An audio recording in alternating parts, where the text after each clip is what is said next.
Intel stock is waking up again, and the question investors are asking is simple. Is this the start of a real comeback, or is Wall Street getting ahead of itself?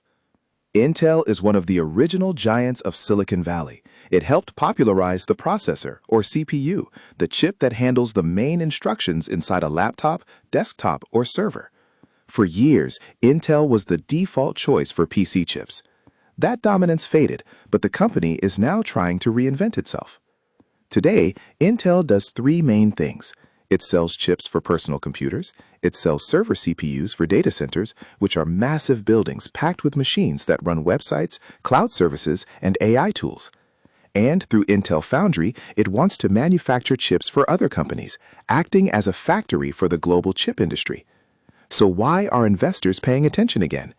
First, Intel reported $13.6 billion in first-quarter revenue, up 7% from last year.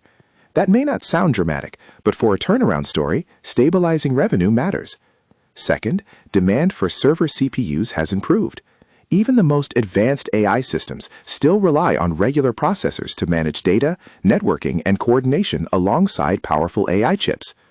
Third, Intel's new 18A+ manufacturing process has entered early production. Advanced manufacturing is where Intel lost credibility in the past, so progress here is a meaningful milestone. Who might find Intel interesting?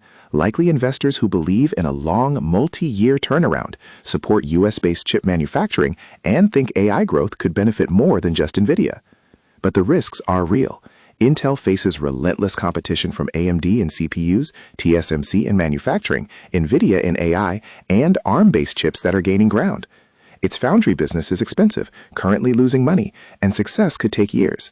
Past execution mistakes still weigh on trust.